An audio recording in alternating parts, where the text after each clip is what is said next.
For 1.4 million people, we are some of the most creative, awesome people on the face of the planet. I have a passion for female entrepreneurship. I wanted to give back to the people in my country, especially female entrepreneurs. The ability to create something out of nothing is a skill that all women have. I am a business strategist. There are way more opportunities for women than ever before, and I wanted to bring my experience and my knowledge to the table. Once we've been able to identify the problems or the challenges that you think you have, as compared to the challenges or the problems that you actually have, we offer customized solutions. I have a team of people who come on board to create synergy. I am not a Trinidadian brand. I'm a global brand that is run by a Trinidadian woman. So everywhere I turn up as a Trinidadian woman first.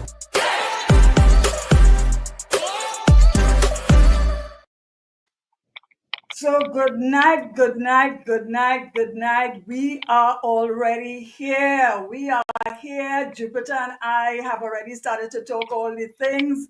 If I'm fanning, it's because the conversation is hot.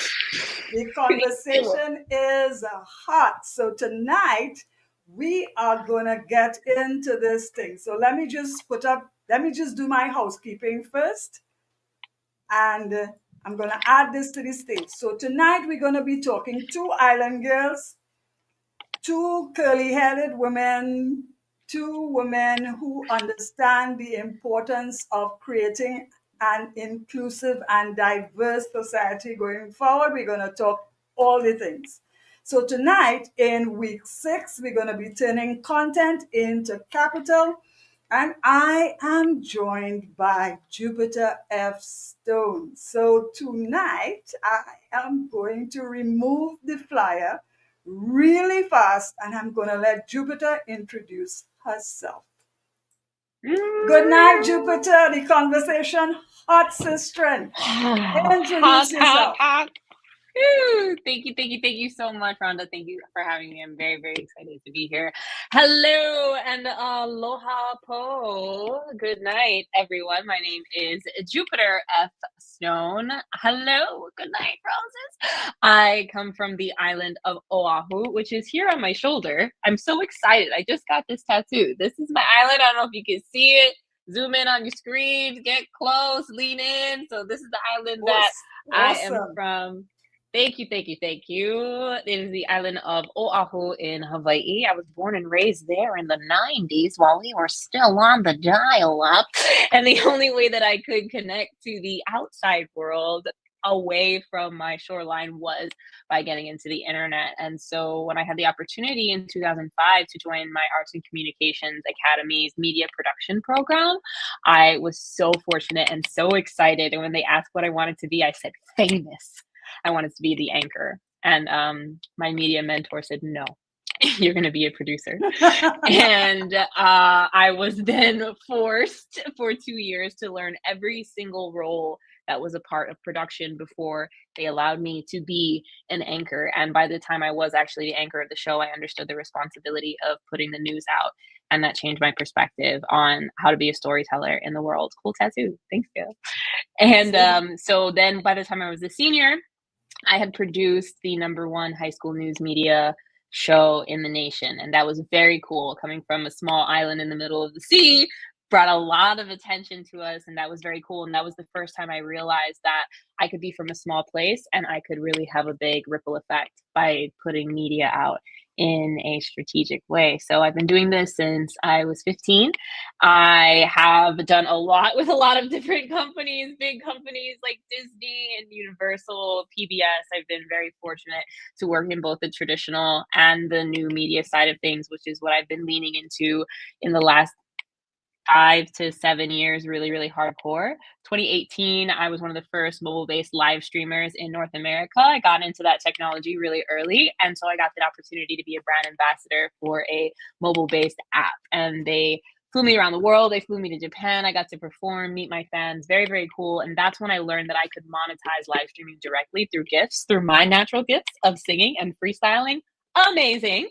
And that really did change my life. It was then I was working in the smoothie shop and live streaming and working in a smoothie shop and live streaming. And I was like, wow, I got recognized at the smoothie shop. The news outlets wrote about me. And I said, look, I might be a little early, but I think the digital space is really the place to be if you want to make some big waves in this world. So I doubled down and now I have my own agency. And I feel like I've gotten my agency back. And I'm helping other people do it because there's 400 million islanders in the world, and I believe that we all have the opportunity to live our best lives while doing remote work from remote places.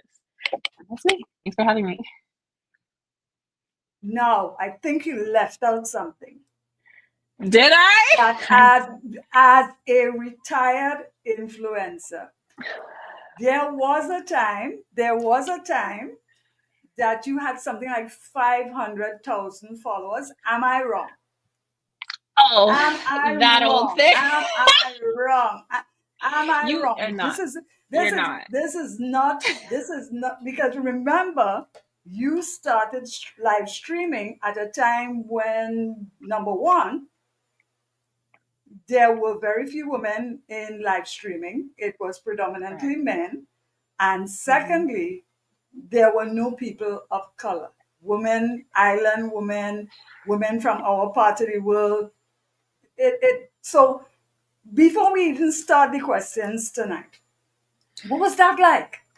Because I saw the TEDx and the South by Southwest. I trolled YouTube. You know, nothing disappears on YouTube. So there was True. a lot of stuff on YouTube when you were the iron influencer. Oh, OG yes. when you are OG influencer. You see, I've been sweating. First they're hot. Talk to me. Tell me a little bit about that. Internet What was is the not lying. experience of that?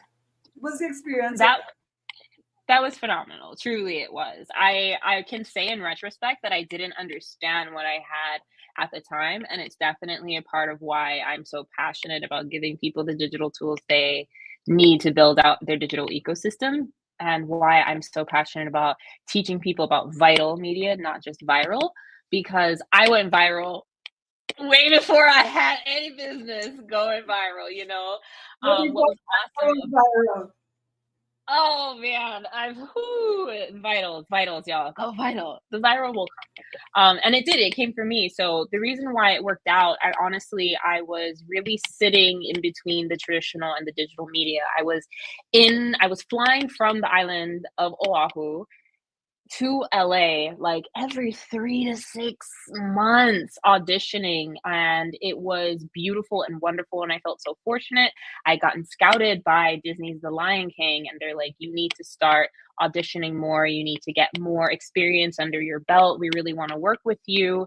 And so I took that seriously, but it was very expensive, flying back and forth. And to be honest, the only reason I could even afford to do it is because I was actually working for Disney at Aulania Disney Resort and Spa. And I was young and single, and I didn't care about my 401k. And I took my time off and I was doing that. But after a while, I realized like I had to make a decision. Was my life going to be in the islands, or was my life going to be in LA? And it was at that time where someone who I was meeting up there said, like, you would be a really great live streamer. Like, you have to sing and rehearse and practice, and you're doing this thing with the Lion King. Why don't you just rehearse but stream yourself so you can just get paid to do what you're already doing? And I was like, that sounds amazing. Let me see what this is all about. And at that time they were giving out contracts, and it was $600. Mine was. It was $600 to stream up to, I think it was 40 hours a month, and they had between certain times, and you would just go and do your thing. And so I went and I did my thing, and when I was doing my thing, I was like, I don't really know how I learned how I was equipped because of my time as a producer with technology, as a video editor. I was pretty good at putting things together. And so I got on and I started going live like I'd been contracted to do.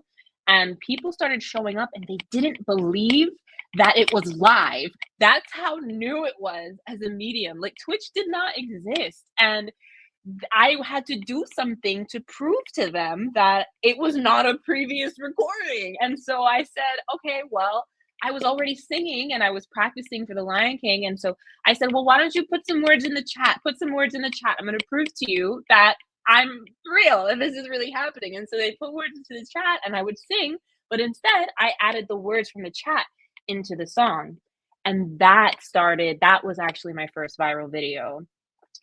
I got known for being able to freestyle and sing these Disney songs in this new way. The app noticed me. I started trending. And the reason why I actually got 500,000 fans, the size of the island of Malta, is because I became one of those people who they actually pinned at the top of the app when you first download it. And they're like, hey, would you like to follow any of these 5 people? They're our top stars. And you have to like uncheck. So I was pre-checked for everyone all over the world who downloaded this, hot new app, and they would come into my stream. And so I had people from the United States, from the islands, from Japan coming in, and I developed this really cool multilingual, multicultural community. And what was really awesome is I organically earned my way up to 75,000 followers over the course of maybe 6 months. But once I got connected to the platform itself and I started working with the team on the ground, I shot up to 500,000 within months because I was put in front of the global audience, not just the national. And that's when I really learned, like, wow, like I'm sitting alone in this apartment in LA, flying back and forth to Hawaii, but I just hit 500,000 people. Like, I couldn't fathom being able to do that in real life. And that opened a lot of opportunities for me to speak. I got to speak at a lot of the social media conventions, and speaking at the social media conventions on a social media level, having that in my credentials in 2016, 17, 18 was absolutely foundational and vital for me to be invited to speak at South by Southwest in 2024. So everything built up, everything in my media career has been built up on each other. And that time live streaming was very, very special because that's really when I started seeing people in physical space. So understanding that the digital space could bring people to physical space. You cannot trick me. I lived that life and it's so powerful. It's so powerful. And I feel very, very fortunate. Sometimes I do go back to the app and I go and I visit and I like reminisce because the profile still exists. But I do not stream there anymore. I've since gone through several other platforms. Like TikTok came after that, and that was crazy. I hear you, but you know what? It was an opportunity that was presented to you and you ran with it. So I think you do not underestimate that, because a lot of the time, one of the biggest problems that we have as people of color, as Black women, as women from a place that is outside of the continental United States, other parts of the world, we feel that our story has no relevance. So we try to create a generic version of ourselves because there is always this desire for virality and not value. So I'm going to lead with that. So tonight I'm going to ask you all the things. And of course, I always have the questions. I always have the questions. So, question number one. Question number one. And ladies, tonight is for the women. Ask your questions. Let us make sure that we squeeze something out of Jupiter's stone. And Jupiter will Amazing. also sing a little ditty for us. 2 lines before we close off tonight. This is Stay tuned. supposed to be the hot mic. Stay So tell tuned. me something. You Yeah. often speak about content as capital because you, as I said, you took advantage of an opportunity. A lot of the time, people are offered opportunities and they tend to say, well, they're not ready or they're going to be ready soon. You were presented with an opportunity and you jumped in on it. So you often speak about content as capital. What mindset shift is needed for Black women founders to make that move from just posting to profiting? As the first question. Love that question. Thank you for that question. What is necessary? What is required for Black women specifically to go from posting to profiting, to make sure that you're posting on purpose. I would I say love that. that you're Make sure posting on purpose. I love that. I post love on that. purpose, because I think that we are so passionate, and I know when there's a project that I have my heart's in it, which is why I decided to build my agency, because I'm like, now it's every single day. So I think a lot of times we hear about needing to be authentic online, which of course is important, but that's very novice level. Hello ladies, interesting conversation. Hey Janelle, welcome to the stream, thanks for being here. Good night, Joe. So I'm authentic. Okay, let's just say we're all authentic. Next level of that for me is audacity. That's really what it is. To me, the mindset shift that I had that pushed me to the next level was the audacity. Because audacity means the willingness to take bold risks. And that's where I really found that my life changed and I felt like some quantum leap level moving forward, right? As we mentioned, like me going all in on live streaming, that was a risk. I literally left The Lion King. They had flown me out to New York several times. I'd gone backstage, I met the cast, people said I was the next Nala. And I said, this internet thing, there's something here. And then people thought I was crazy. It was a bold risk. I took it and it changed my life. And now I'm not Nala on Broadway, but I'm Nala in real life.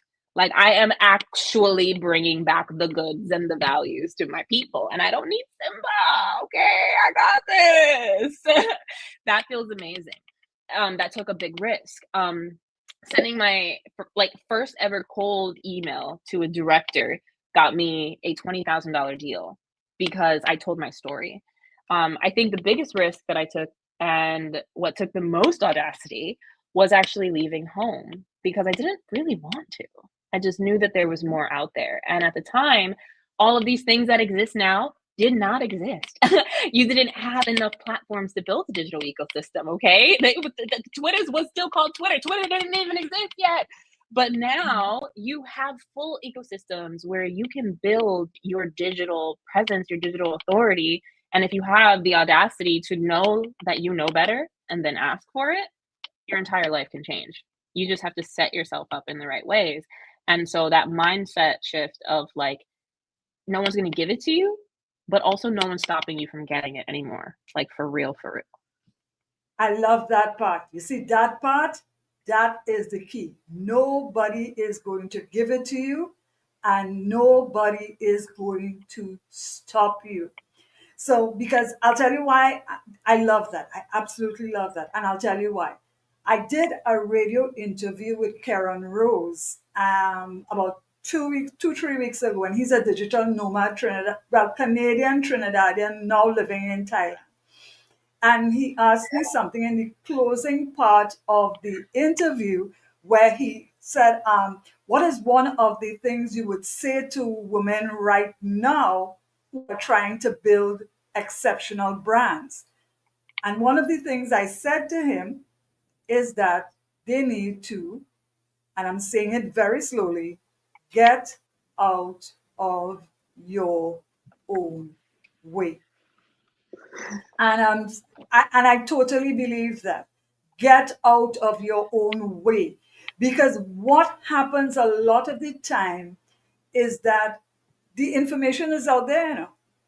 We are literally living in a time, as I tell people, we are living in a time that I did not think would come as soon as it has. Because when I started my business in 2018, the tagline for my company is the future is now. And I remember doing a TV interview, and the interviewer was a bit sarcastic because he didn't understand what I was saying. I was saying that we were on the cusp of technology and that technology would allow for economies of scale, which meant that you could start a business from anywhere in the world and make it successful. And I believed that since 2018. I totally believe that because in my case, I came out of aviation. So I knew all of the things. I tell people I've always worked, for most of my career, I've worked in a global space. It was different for me. So I knew that this time was coming. The challenge was, I didn't think it would come so fast. And the pandemic changed everything because, for number one, it was an outlier event. And number two, people realized when they were forced to work from home, they realized, but wait, I don't need to come out and get into office politics and do all the things in order for me to make an honest dollar.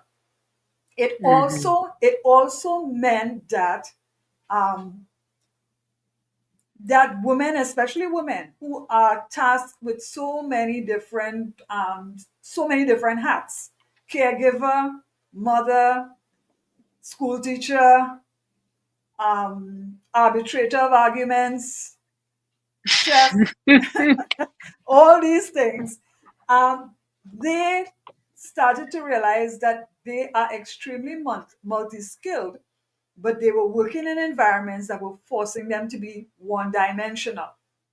And then they started to ask themselves, is this really what my life is supposed to be like? This weekend, I was part of a pivot, part of a roundtable discussion where we talked about pivoting. And I also said that pivoting has to come from a place of discomfort. You have to be fed up of being fed up, then you will pivot. So I totally get that. And ladies, tonight, I am going to ask the first question because we do have questions for the audience. What is one way that you could start turning your content into capital today? Think about what you are already doing. Drop it in the comments. So I'm going to ask the second question really, really fast because this particular conversation is predicated on the number one fear that women have: getting in front of the camera. I read people's content every day, Jupiter, and I say to myself, but they could do a video with this. I say it all the time. Somebody is launching a book. Do an excerpt of your book. Do a post about part of your book. Don't just remember, we have to sell a product before we sell the product. You have to get the audience to buy into it before. And I do not understand. Oh, Gina is here tonight. I do not understand why there is this idea that you cannot do it. Women are extremely capable. They could do everything. They could do all the things. So from your early days at PBS, because listen, your resume good, eh? You have a hot resume. Don't ever take your resume for granted. You have done a lot in a very short space of time. So from your early days at PBS to partnering with TikTok, you don't want to brag, I'll brag for you. How did you stay grounded? Somehow I feel I'm wasting my time to ask this question. How did you stay grounded while scaling your visibility? Oh, wow. Okay. Well, first I need to be honest. And I'll say hi, Gina. I have to be honest. So I didn't always stay so grounded. So I'm kind of taking this two different ways. First of all, there's the grounded in the sense of like, don't let your head get too big. You have 500,000 fans and billboards all over LA. And then they're staying grounded in the fact that there's a lot of energy, outside influence, people talking to you, people getting in your head, and that kind of really pulled a lot of people out of the game because they got really kind of caught up in all of the things. So for me, what really helped me a lot, like leaving the islands, was remembering where I came from. Truly, I am from a place where they told us that it was our job to spread aloha around the world. I named my business Aloha Media Projects. And for us, aloha means hello, goodbye, I love you. And also those who are from there, and those who listen, understand that it also is like this deep recognition that I am you and you are me and we are us together. Like aloha is like how beautiful is it that you, brilliant divine being, and I happen to be together in the same space and time, And because that means that it's happened before and it means it'll happen again. Like, I love you. Like, that's what we mean when we say it means I love you. So honestly, keeping aloha with me, that has been something that has helped keep me grounded in every space that I've been to, every place that I traveled to, even when I went to these, big meetings with these huge directors. I talked about aloha when I got interviewed by Forbes. Like, I don't care if that's not a trending topic. I'm here to talk about this. So keeping that in my mission and making sure that I'm constantly talking about it. I'm not there to satisfy their narrative or make sure that I'm hitting their SEO. I'm making sure that I'm speaking life into the words that mean the most to me, and I'm getting and I'm bringing these words to a global stage like I'm doing right now. So that is kind of how I kept like with like the business side and like keeping like true to my path. And in terms of like keeping myself grounded and connected as I was like getting famous and getting things for free, and I'd go to these conventions, I get all this makeup, I'd give it to my friends. I didn't it was really a rock star life at like a 24-year-old. And I constantly went back to nature. Like, when I hit 500,000 followers, I was alone in my uncle's house. Like, that was an interesting thing for my mind to compute. Like, 500,000 online is huge achievement, and I turned around to celebrate, and no one was there. Everyone was in bed. Like, it was lonely popularity, and the place that I would always go back to was nature. So when I could go home to Hawaii, that was always the best. And sometimes literally people sent me home several times, especially in the first few years of being on the continent. I needed to go home. And there's kind of this trope that people only really make it for 1 year or less. And if you make it for longer than a year, then you'll probably stay. But no one ever really hits the 10-year mark, is what people say. And I left in 2014. So I did. And just recently. But I definitely don't know if I could have done it if I didn't have those return trip home, being nurtured by nature, by the food, by the people. And then later, and when I couldn't go, I recognized no matter where I went, whether it was in West Coast California or East Coast living in Delaware, I found a nature reserve and I visited often. I find bodies of water no matter where I go, because I know that that's where I'm from. And that always helped me keep my mission and myself aligned, regardless of whether I was making these big deals or I had to talk on a big stage or I was, being a nomad, traveling, filming a documentary for PBS. Like, I didn't really have people around me who could relate to that. And so nature didn't care if I cried or I was excited or I just needed to recharge. So shouts out to being an islander and knowing that magic. It helped a lot. I hear you, because when I started in 2018, because I came out of aviation, um, I understood the importance of staying true to who you are as a person, because working in a global space, I had seen this. This is what I had seen. I had seen people who weren't even Jamaicans wearing ice green and gold. I always say Jamaica has branded themselves into the next stratosphere without losing anything of what makes them intrinsically Jamaican. Mm. And coming from a twin island republic, Trinidad and Tobago, I had seen people who would not wear red, white, and black. However, when they went to the United States, where all the United States is a country of immigrants. People come with their culture, their food, their flags, their raison d'etre, how they look at life. You meet somebody, you're getting all of that. And I saw it happen in the United States, where when Trinidadians got to the United States and realized that everybody has a culture, everybody has a belief, everybody has food and flags and songs and everything else, then people who wouldn't be caught dead wearing red, white, and black, all of a sudden you go to their homes in Brooklyn and they have a red, white, and black clock, and they have red, white, and black clothes, and they have red, white, and black sneakers, and they Mm. have customized number plates and they have t-shirts with Trini on it. And my thing was this: why did you have to leave a place to realize the beauty of it? So I built around the red, white, and black, showing it in as many ways as possible, showing it as being unique, showing it as being artistic, showing it as being sassy, showing it as being funky, showing it in every iteration of what it feels like to be Trinidadian. And this is why I always say that in every room, and you see it in my lead up video on all of my lives, and if you go on my website, you'll see it as well. I have not built a Trinidadian brand. I have built a global brand that is run by a Trinidadian woman.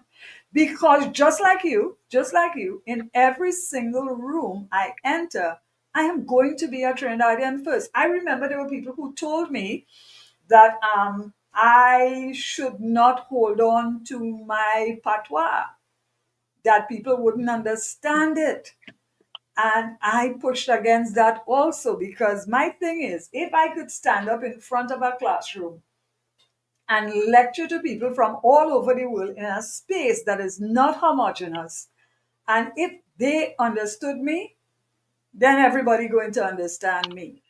And my language, my patois, is what makes me stand out. So again, I always tell people I can switch from the Queen's English to the patois and back. And I branded the company in red, white, and black, and I became what is referred to by many people as the Zoma lady. To the extent where my nails are also branded. I wear red, white, and black all the time. There's never an off day. This is who I am. This is my message. Being Trinidadian, being from the Caribbean, is my UVP. It is the best thing about me. And I would love to see more people, just like what you said, more people lean deeply into what makes them unique rather than to try to create another version of something that already exists. Because if you in aviation, you know what American Airlines looks like from the design on the tail of the aircraft, which is referred to as the livery. So, but by the time an aircraft pulls up in an airport, you know whether it's Emirates, whether it's KLM, whether it's whoever. That is your first encounter with the brand. This is how it is done. So let me run to the next question really quickly, because we could talk about this thing forever. The background, if you notice, my I'm background is here. in It's red, like, white, and black. yes, I, yes, I live everything. inside of the brand. I live inside of the brand. I live inside of the brand. I know there are people who say that um, that personal branding shouldn't look like that. But what if, when I started, there was nobody looking like me? So I leaned into what made me unique. There And you go. it even went to the point where I dismantled how I used to look. Because when I started, I was all blonde and big faced and false eyelashes and business suits and everything. And then during the Yeah. pandemic, I started to ask myself, is this me, or is this a mask that I was also wearing? Just as much as we were being forced to wear masks, was it that I was wearing a mask? And I dismantled that as well. I cut all the blonde hair off. I grew out my hair naturally. I stopped dyeing it. So there was a lot of getting closer and closer to the person that I wanted to turn up in the world as. So Mm. I get that completely. So now, as we have shared this, here is the thing I'm going to ask. What are three things every business owner should stop doing, not start doing, stop doing with their content in 2025? Stop, All not right, you're a start. business owner. Trees. Let's see. Okay. Okay. So if you're a business owner in 2025, here are things that you are going to stop doing. First of all, you are going to stop hoarding your content. It's disrespectful in the same way that you have, you know, really, the show hoarders. It's like you go into someone's house and it's full of stuff, and there's all of these reasons why they need that can of beans. There's all of these reasons and all these things. They're gonna do something with the popsicle sticks. I promise they're gonna do something with the popsicle sticks. I see this with digital content all the time. There are so many digital hoarders. How many files on files and folders of sort through or clean this, and you know, there is absolute gold nuggets sitting on your desktop and in your phone, and I would love if we posted it. So stop hoarding your content, saving it for the rainy day for the project that you've been talking about since 1983, and post it. Okay, it's a part of your mission. It's disrespectful if not. How are you expected to get your divine blessings if you're not doing what you're supposed to do? So stop hoarding it, start posting. That's the first thing. The second thing would be stop comparing. So stop comparing your content to other people's content. That's just who are you trying to be? Is there another version of you that's out there? For that. We who else? Why are you comparing yourself to another version? No, and even the company branded. Look, this is my bottle. I love this. It's you. Yeah. Branding. I get off from all the way. So number 3, because this is real. This is real. Yeah. Number 3 is stop giving it all away for free. Oh, definitely. Oh, definitely. Oh, definitely. And I am so glad that you are saying that, because, you know, I have been doing workbooks and ebooks, and tonight there'll be another free offering for the people who are going to be engaging tonight. Today, somebody asked me if there's a link for my workbook or my ebook. And funnily enough, this is the best one I've done so far. This one is both ebook and workbook at the same time. I'm not giving them away. If somebody decides to give me an hour of their time, I feel duty bound to reward them for that attention. So the people who engage on a live event will get it for free.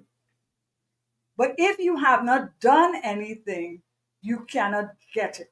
So I'm letting people know right now that only the people who are on my lives get these workbooks for free, because at the end of this series, both the live events and the ebook workbooks will become the Bold Woman Vault, which will have a price. Because remember, Facebook is taking down all lives after 30 days now. So people who think that they're going to catch it, Facebook made an announcement that after 30 days, all lives will be taken down. So they're giving you the option to download your lives. They're going to remove it from the platform. Okay, fine. I have no problem with you doing that. It means that anybody who wants to think, Rhonda had said something when she had a live with Jupiter. What it was again? What it was again? Let me go back and look, because the people who want something for nothing will always want something for nothing. Facebook is saying we're not keeping it for you. So those of us who have started our YouTube channels, and those of us who are, this live is being run on Facebook, YouTube, and LinkedIn at the same time, all of those things are going to be disappearing. And the only place you're going to find them is in the Bold Woman Vault. I'm not doing this out of the goodness of my heart. I am doing this because this is the freemium part of it. So I'm glad that you said that. So let me see what Joe has said. Oh, Joe said it. Stop written content only. Stop being afraid to represent your brand. Stop being afraid of being authentic. Joe preached an entire sermon right there. Right there. Thank you, Joe. Let's see what Gina said. And Gina said something else. Stop stealing other people's content. Be yourself. I had the experience. I had the experience last month of being deepfaked. And I was so shocked. Somebody created a testimonial using my face and my voice for a company, using my face and my voice. Here is the amazing thing. I keep everything. So a friend of mine saw the video and was telling his wife, this looks like Rhonda, but it is not Rhonda. And he sent me the video. The fact that when the person who deep faked me, my hair was short at the time. So they use my voice. I'm coming across on the video saying, hi, this is Rhonda. They use my voice. Proper deepfake. A proper deepfake. It means that these are people who you can, in fact, reach out to me and engage with me and pay me, and I could give you a bona fide testimonial. You prefer not to do that. So that's why I am really, I have no, nothing. So let me drop another question inside here. And ladies and gentlemen, because we do have gentlemen, if you're building a brand with purpose, drop purpose in the comments. This is the conversation that we need to have. Don't wait. Don't try to reinvent the wheel. Reinvent your version of it. Reinvent Mm-hmm. your version of it. That is the trick behind the thing. So let's go to question 4. Mm-hmm.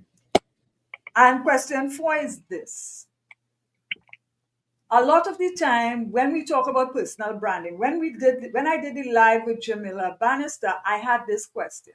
There are a lot of small, medium, and medium companies who believe that personal branding is for big companies.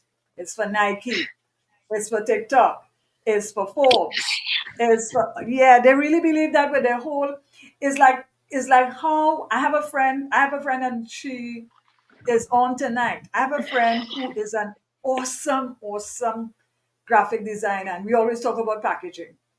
We have a pet peeve with bad packaging because there are a lot of people who feel that packaging doesn't matter because the people are going to throw it away anyway. So, for founders who feel that they are too small to be seen, what visibility building strategies actually work in niche markets? Because remember, not everybody wants to be a global brand. But here is the thing. Here is the thing about that. People tell you that it's all right to stay small. But I always look at Denisa Myricks, who was doing face, started to do this thing at 30 years, and now she's 50. And it literally took her 20 years to build what is now a global brand. So you may decide, you may think that you have a niche market, and the market will tell you something else. So those who feel too Sorry. small to be seen, I'm going to show you what something. visibility building strategy they could do?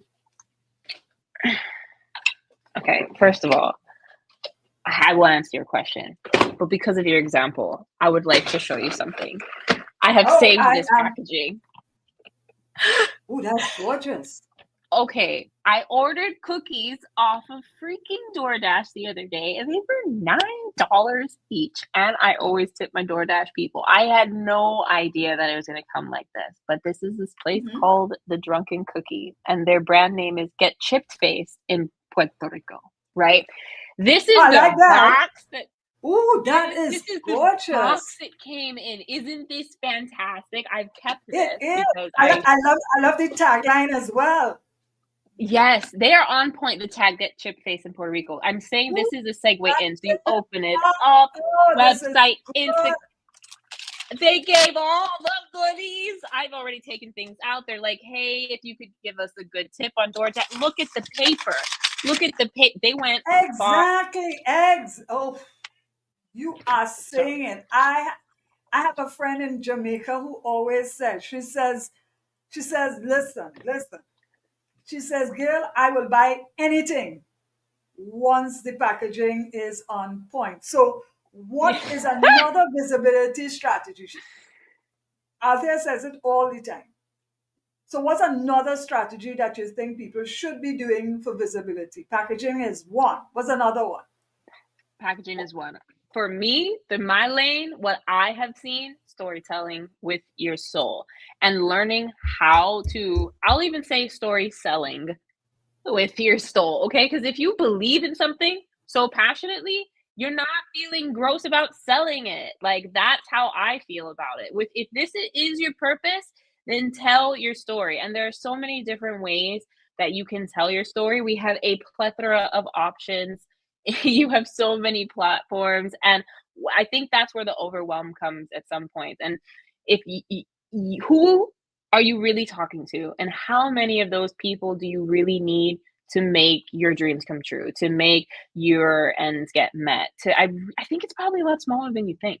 All right. So, and those people, even if it might be 100 people spending $1,000 a month, those 100 people, they still need your story. You still have a responsibility to lead them through the experience of what it is to get your service or your product or tap into your experiences. I think it's respectful for the people who are going to be paying your bills to deliver them the best experience possible. And when you are delivering that, you'll be met with that. So I think story selling with your soul is it, right? And I think beyond that, it's like, do you want to be famous or do you want to be fed and feed your community? Because you can get fed and feed your community with a smaller group of people. So there's that. The other thing is, and I love the fact that you said to share your story with soul. Because here's what I tell clients, here's what I tell people all the time. You can never be tired of telling your story because somebody is discovering you every single day for the very first time. Somebody is this, and listen, it takes 1 minute, 1 second, one soundbite, one interested person to change your entire life. So why not tell the story? I tell the story of going back to school at 40. I tell it all the time because there is a mindset that a lot of women believe that they're too old to do certain things. And we are conditioned to believe that there's only one path, that you are supposed to go to high school and then you go to college and then you get your first degree and you get your second degree, and then between 30 and 35 you get married and have 2.5 children by the time you are 40, and then you retire. And listen, and my thing is this, and this is the thing that my generation was told. We were told that what I am out here saying to women in this 2025 is that it's all right for you to change your mind at any point in that journey. It's not nailed down. It's not cast in cement. It is not. You could decide that your career path is not the career path that you wanted, that the course of study, you don't like it anymore. You could decide that you're not getting promoted in an organization and you're seeing people who are less qualified than you and they are getting promoted and you do not know why, and you're not happy with the office politics and the toxicity of an organization. You can decide, you know what, this no longer works for me. I need somewhere where people make the assumption that money and peace is the same thing. No, peace is first, money will come afterwards. You could Mm. also decide that this marriage is not working out. You have outgrown your partner. You are not a tree. I do not know where people believe that there's only one path. It is all right for you to change your mind. I told somebody just this week that we in the Caribbean have the opportunity to change our jobs at least 5 times in our career. They never told us that. We were never taught that growing up. You can't explain. I have a friend who left her job to become a VA because in her mind, The time it took her to go to work in the morning, she wasn't spending enough time with her children. It took her an entire year to tell her parents that she had left her, what we refer to in the Caribbean, her good government work. Today, today, she has one of the most successful virtual assistant companies in this country. And I remember her coming to me and telling me when VAs had just started, and she told people that she was a virtual assistant. They were like, "Well, what is that?" I said, all you have to tell them is that it is a done for you service. Once it's not immoral, illegal, or fattening, you're doing that. And she really came into her own during the pandemic, Oh. because when everybody was confined, that's when her business really shone. So because she's an accountant by trade, so nobody understood why Mm. she left her very lucrative job as an accountant to become a virtual assistant. She has one of the most successful virtual assistants. So sometimes the pivot is what the universe is telling you, it's time to leave that behind. So this is Mm-hmm. really, really important. It is really important for us to know that it's all right to change your mind about something. I went back to school at 40. By the time I was 50, I had 3 degrees. I started my agency at 55. I left my good government work at 58, a month before I was going to be promoted again. A month before I was going to be promoted again. And I went into entrepreneurship full time. I shut down my brick and mortar in 2 years after I started. I brought the business home. When I brought the business home, I realized that I could run a hybrid operation. So I invested in tech tools. And it came out of need also, because I needed to be relevant. And I realized I was talking to people all over the world. I converted my downstairs bedroom in my townhouse to the studio that you're seeing behind me. And now I am almost 85% ready to take this business totally digital. Had I not done all those things, had I not done all those things, because I'm finishing my PhD. You never know where the road is going to lead you. The other thing people believe is that you have to have a lot of money to start. I always tell people I have done so much with so little. Imagine how much more I would have been able to do with more. So don't let Mm. these things be the reasons why you do not go for it. You do not go for broke.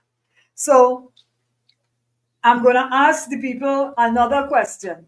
So we're having some convos here, and those of you, please tag your friends, get in on the replay, tell them it have no ebook for them in the replay, because all of this is going into the vault, but they could get the replay. So I want you to think about creator economy meets culture. So tag a friend who needs this, because we are building a new conversation that starts with us, who we are, where we come from, what is our story, what the ancestors told us, and how we're going to bring it into the digital era. Isn't that a fantastic thing? So now we're going to Wow. come to the fifth question, and then we have an extra question. An extra question. So we're talking about culture. And that I gave them a hint about it in that last little thingy that I shared. How can entrepreneurs honor their culture? Because remember, before we went live, we was talking, I think. How can Mm-hmm. entrepreneurs honor their culture and innovate online without falling into the trend gap? Because there is a belief that virality is what you're supposed to go for. I have gone viral on LinkedIn on more than one occasion, and it was never my intention to go viral. When I went viral with the post on Dochi, nobody was more surprised than me. I just got up the next morning and there was thousands of people on that post. That was my intention. My intention is to share value and if somebody, enough peoples finds it interesting, let them decide whether it goes viral or not. Virality is never my aim. So talk to them about that. Culture, value, innovation, digital landscape. Talk to them. The 500 plus former influencer, new media advisor, serving islanders and people that look like That's us. right. That's Talk to right. them. That's right. That's right. Okay. I will tell you, Rhonda, you're so right. It's a surprise. And that's how it should happen, is it should happen as a surprise. In my opinion, the best ways to go viral is to go viral off of something that you do put value behind. Because I have seen people go viral trying to do something funny or following a trend, and then they get stuck doing that and they don't want to do that. Like, you can't be a trendsetter if you're following the trends. And that has never been important for me. And I think the thing is, and the reason why people want to actually go viral is because they believe that if they go viral, they will then have the money that virality brings. To which I say, well, how much money do you get for going viral? It's an illusion, like, go and do the research. Why do you want to go viral? Well, because if I go viral, then I get a bigger audience, and if I get a bigger audience, then what? Then I get more money. Like, is that true? I'm here to tell you no. Because where are they going to go if you don't have a system, if you don't have a funnel, if you don't have a product, if you don't have a service, if you don't have a message? Then what was the point of doing that, right? So I would like to present an alternative, because I get wanting to scratch the itch. I get human psychology. I understand that we live in this society, but for those of us who are special enough to come from a deep-rooted culture, from those of us who do have unique stories, it's important to remember that those stories are unique and they might not be built for everyone. They might not be built for virality.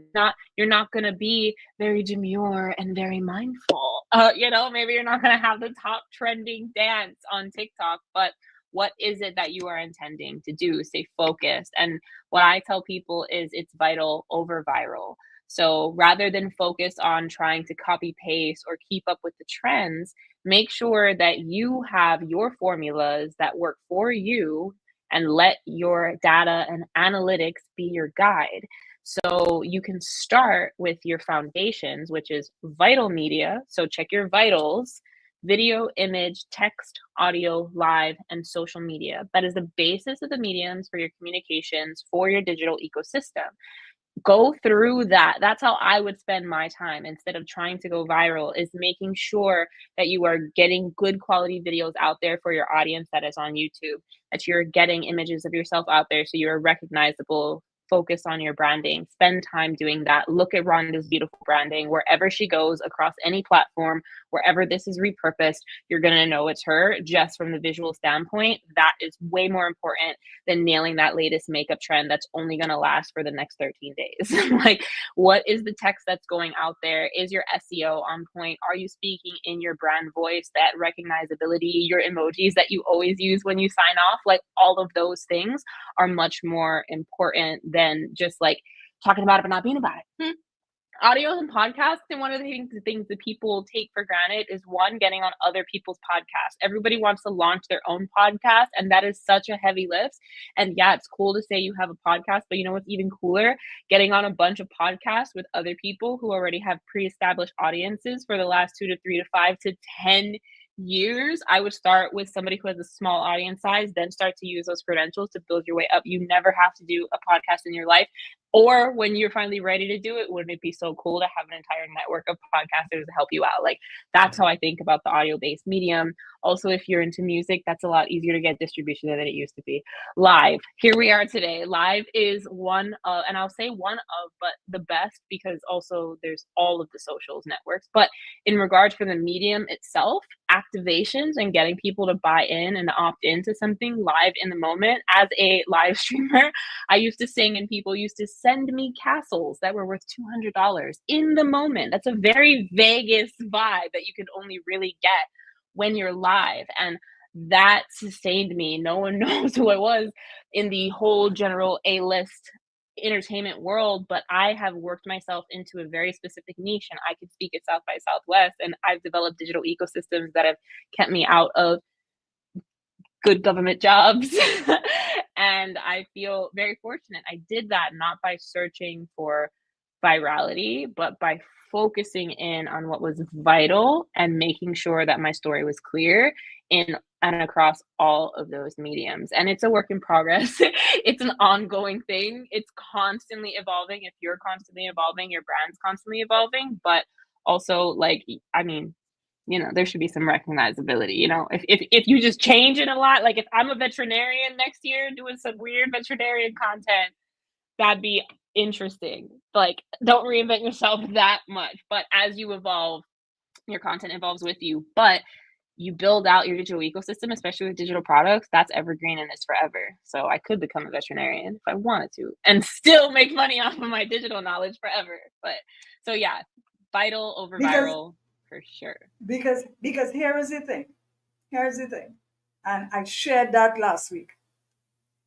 When you have to go live, and from being a live streamer, that you have to keep the energy going. You have to be pumped up. You have to keep moving. You have to Yeah. hype this thing. And sometimes it's tiring. I remember standing in front of teaching courses for 8 hours, and when it was over, I am dead tired. I am burnt out. But here is the thing that I tell people.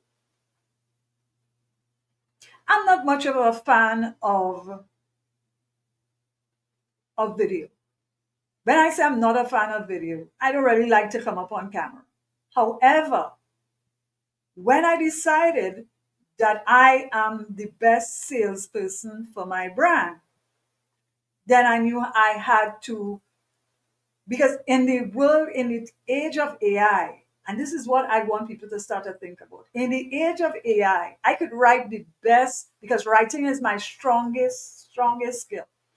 I could write the best content, and somebody could read it, like it, but still in the back of their minds, they could think, eh, Chat GBT write that, or Chat Black, or DeepSeek, or any of the AI models.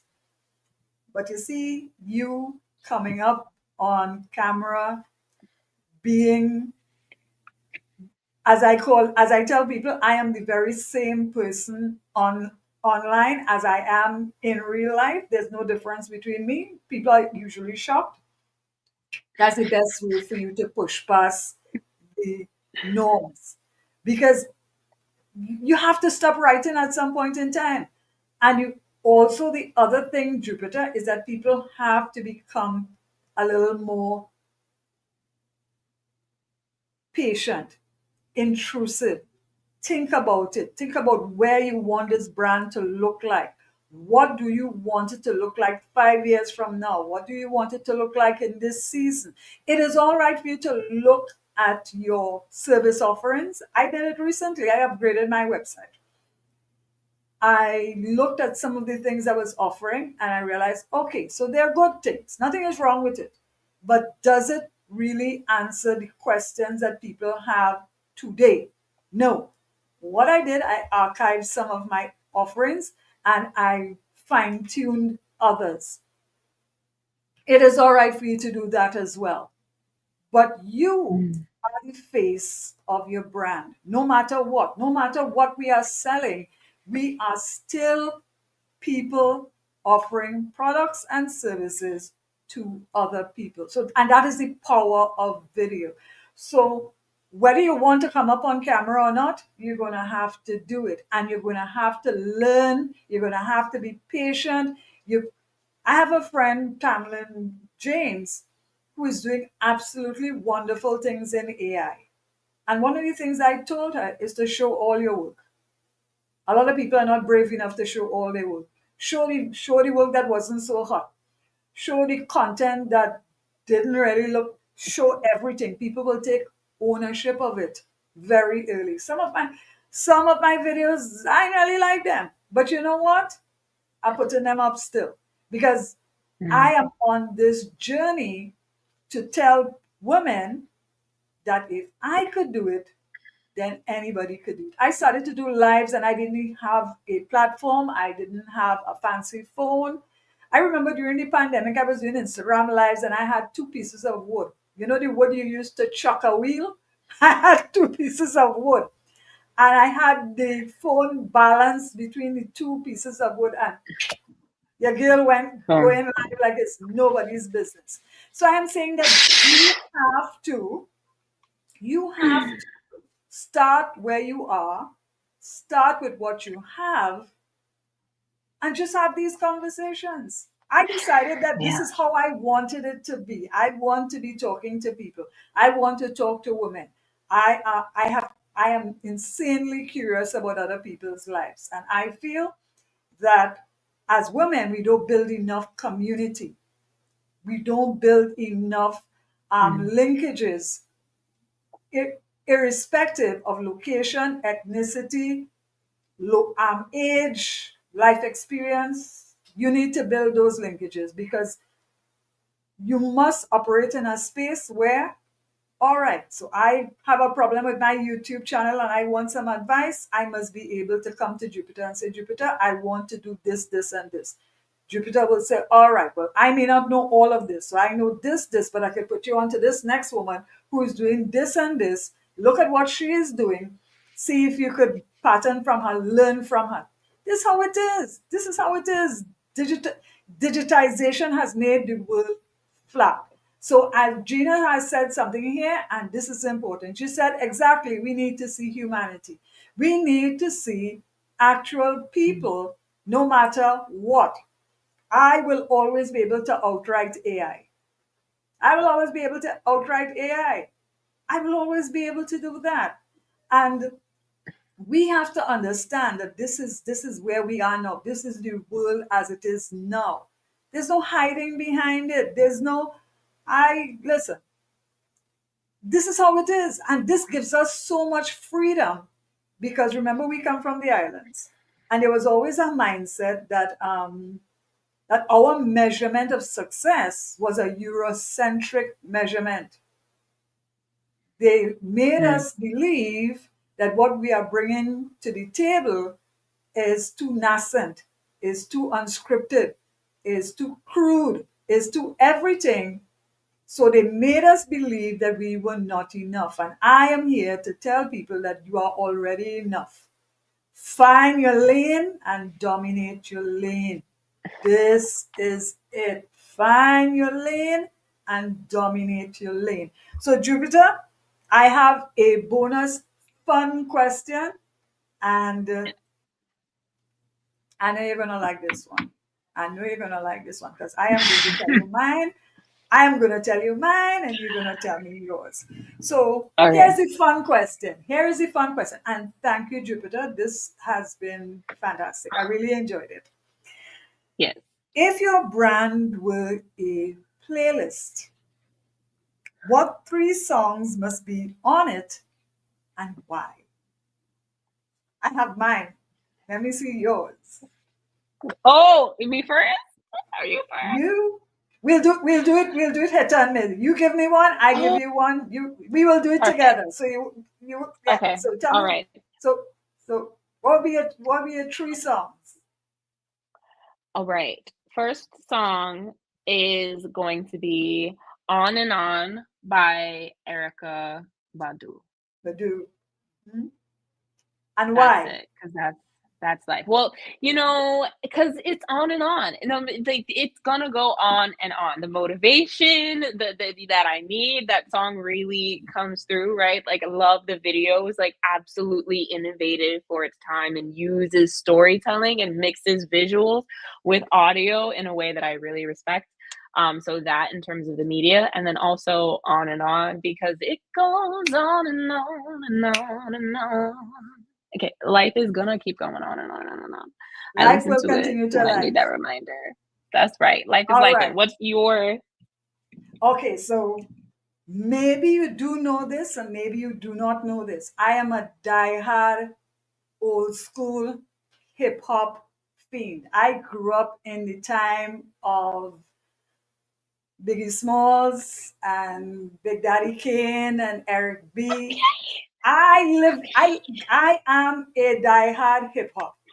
So Wow. Biggie has a Okay. song on the album Ready to Die called I Have a Story to Tell. It I he had listen to me when Jay-Z says that the only Christopher that we answer to is Wallace, I totally get that. I totally get that. And because I'm a storyteller, the story behind that song is that he Mm. was in a woman's bedroom. She had a husband, and the man came in unexpectedly, and he flipped the script almost as if he came to rob them, and Taya brother rob him. The woman helped him rob her boyfriend, but it is how he told the story and the ease with which Christopher Wallace used to tell a story. It was, listen, I will never, ever, ever get tired of Biggie Smalls. Biggie Smalls was ahead of Wow. his time. So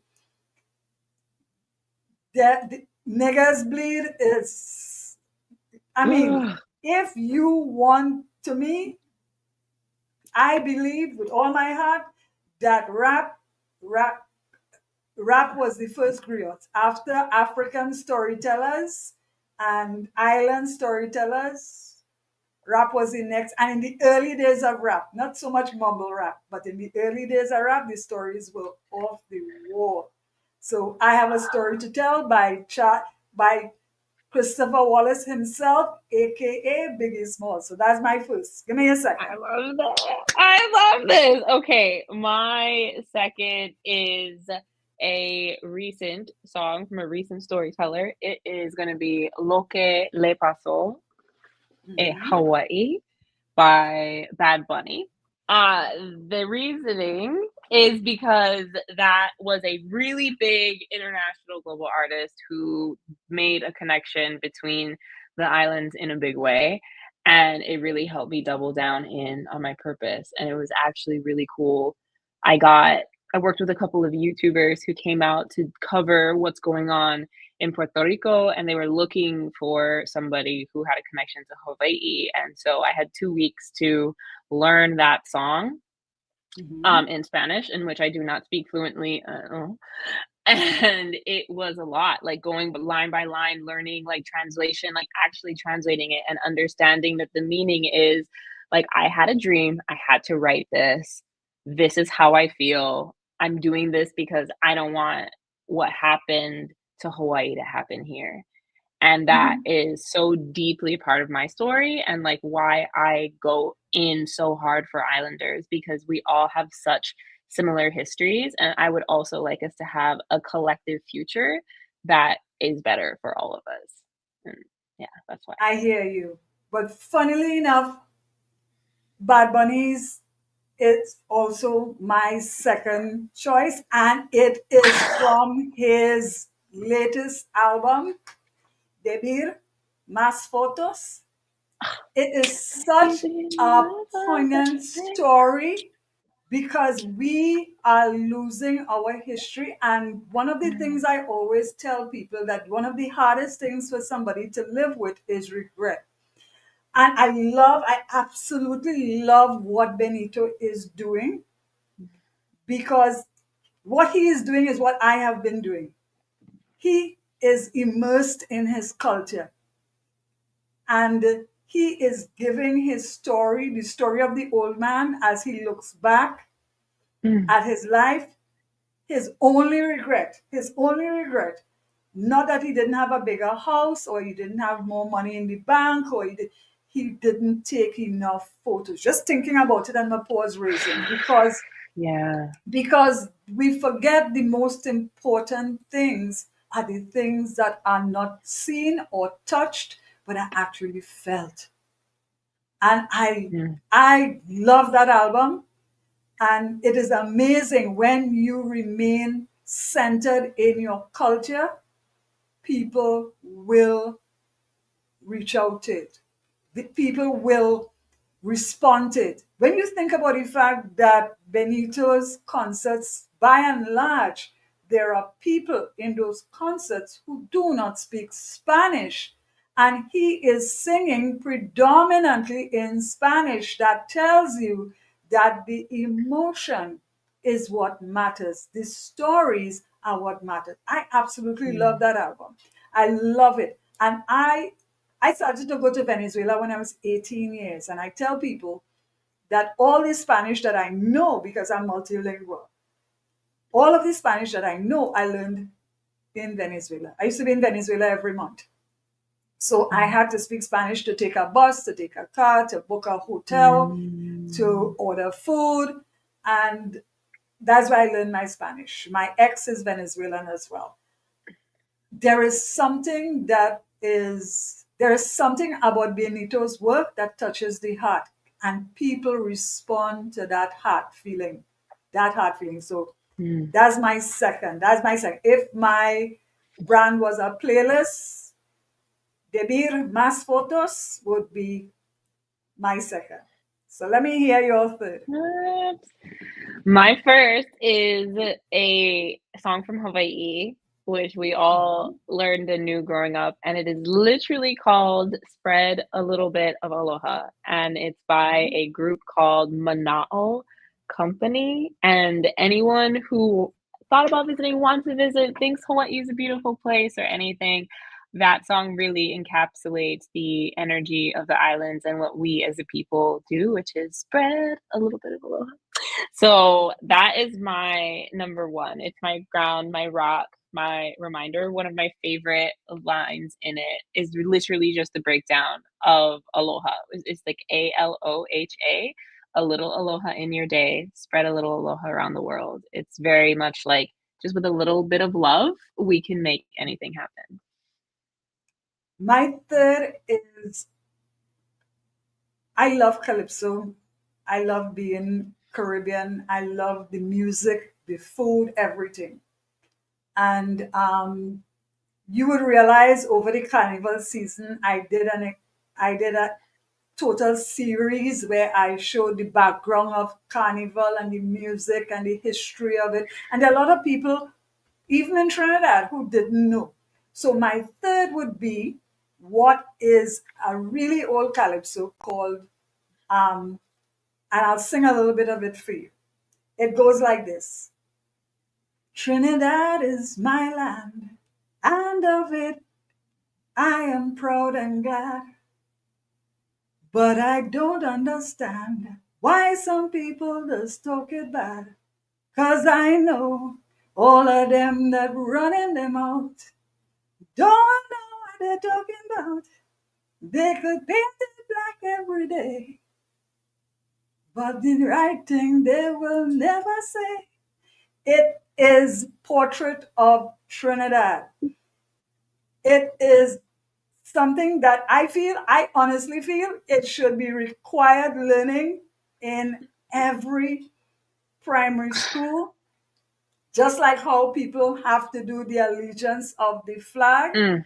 in the United States. I feel every morning in every school in Trinidad and Tobago, it should be required that people sing the Portrait of Trinidad before they start their day. Because I think we forget how magical the Caribbean is and how much of a place of magic the islands are. I don't want to be anything other than this thing. This is the thing. This is my land. This is the place I am most proud of being. And if we do not build a better future for those who will take it forward, Jupiter, we will have failed. We will have failed. We will have failed. Being from the islands, being from Hawaii, is the best part of who you are as a person. We are the dream of our ancestors. We are the women that our mothers and grandmothers and great grandmothers did not think was going to happen. Yes, Gina, the mighty sniper, portrait of Trinidad. And I totally believe that they were only dreaming. My great grandmother come from India. I am a proud Douglas. I am the descendants of African chattel slavery and East Indian indentureship. It is who I am as a person. These are the dreams that these people had of a future that they couldn't envision. And we are living in our ancestors' dreams. So why not do the damn thing, please? What is your reason? There are generations of people who lived and died hoping for the time that we're living in. You absolutely have no excuse. So those are my three. My three, I have a story to tell, debut, mass photos, and portrait of Trinidad. I am I am really, really, I am embedded in the red, white, and black to my whole heart. I've built a brand around it. And I have invited women from South America, Latin America, Hawaii, Puerto Rico, the Caribbean, wherever. Come and see how we could build a better future that we could leave for other women. And that is as easy as it gets. So Jupiter, what you want to tell to the people if they want to get in touch with you, if they want to know you? I would say, come visit me in Puerto Rico. If you really want to get to know me, you're gonna have to come out here. I'm spending a lot of time on islands for the rest of my life. Maybe I'll be soon to an island near you. If you don't want to wait for that, you can send me a message on LinkedIn. I'm pretty active daily. That's where I post most of my writing or like text and image based content. And you can look me up, Jupiter F. Stone. And you can check me out on Instagram if you're more interested in the video based content, or I do reels pretty much weekly. I say pretty much because it used to be daily, but now I got to reel that back in and say weekly. And because honestly, I'd be I outside hear living my you. life. I hear you. I I'm hear really you. loving it. I hear you. I hear you. I hear you. So thank you so much. Thank you, Gina. Gina is saying we are at a critical turning point in the world. My grandpa is Chinese on one side and African on the other. We are the people who came. We are the people Yes. who came. So we have to build a whole new conversation for the people who will inherit the work that we are doing now. So thank you so much, Jupiter. Thank you, ladies and gentlemen. As always, look out for somebody else on the 17th, I believe, because we are coming to the end of this series. Now, before we leave, let me just give them a quick look at this.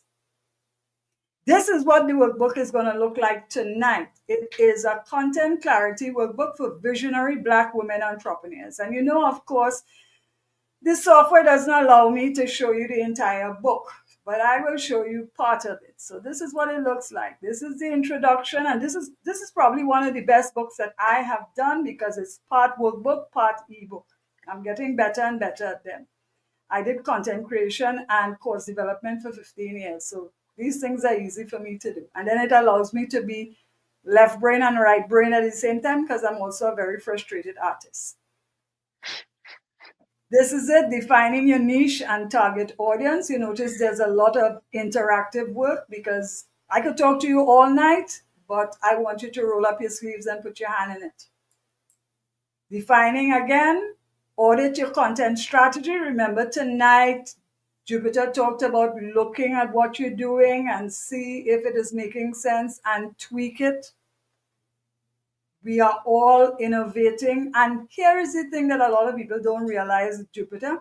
Everybody, No matter if you have $1 million business or a $5 business, everybody's doing the same thing. Everybody is looking at what they're offering and fine tuning it, sometimes quarterly, sometimes daily. It depends because information is changing very fast. Researching content ideas. Use AI. AI is a tool. Please use it. Remember your content origin story. Somebody is going to hear your story for the first time every day. Donald Trump is tweeting all in the bathroom. So trust me, somebody is going to see your stuff. And of course, we have, so this book is 15 pages of stuff that you could actually start to use almost as soon as you get it. As I said before, these things will be going into the content vault at the end of this series. So, ladies and gentlemen, thank you. Jupiter, thank you so much. And we'll do this again soon. Bye, ladies.